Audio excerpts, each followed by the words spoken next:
एक छोटे से गांव में मालिक नामी एक शख्स रहता था। वो अपने गुस्से और सख्त अल्फाज की वजह से मशहूर था।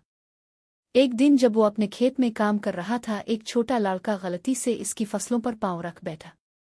मालिक गुस्से में आग बबूला हो गया और लड़के को पकड़कर डांटने लगा। तुम्हें पता है मैंने उन फसलों के लिए कितनी मेहनत की है? तुम लापरवाह लड़के, मालिक चीखा। लड़का डरते हुए बार बार मुआफी मांगता रहा, लेकिन मालिक का गुस्सा कम ना हुआ। गांव का एक बूढ़ा दानिशमंद शख्स जो वहां से गुजर रहा था, इस सूरत-ए-हाल को देखकर उनके पास आया। अस्सलाम अलैकुम मालिक, बूढ़े शख्स ने नरमी से कहा।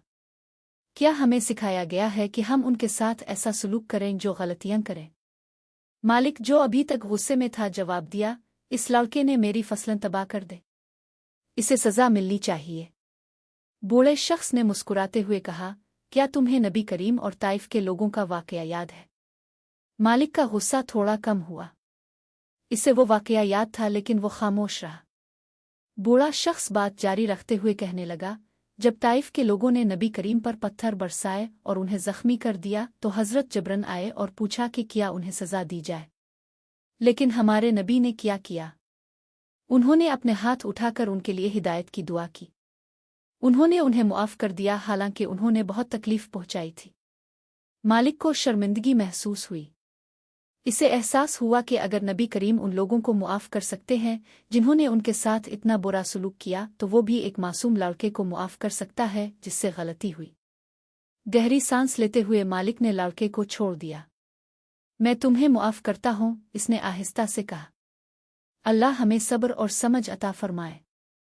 लड़के की आंखों में शुक्रगुजारी के आंसू थे। वो मालिक का शुक्रिया अदा करते हुए घर की तरफ भाग गया। गांव वाले जिन्होंने ये मंजर देखा, मालिक के बदले हुए रवैये की तारीफ करने लगे। बूढ़े शख्स ने मुस्कुराते हुए मालिक के कंधे पर हाथ रखा। याद रखो, असल ताकत गुस्से में नहीं बल्कि मुआफी में है। इस दिन के बाद मालिक अपनी सख्ती के बजाय अपनी मेहरबानी और सब्र की वजह से मशहूर हो गया।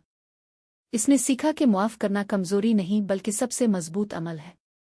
ये कहानी हमें मुआफी, सब्र और नबी करीम के उसवा हसना की पैरवी करने की अहमियत सिखाती है।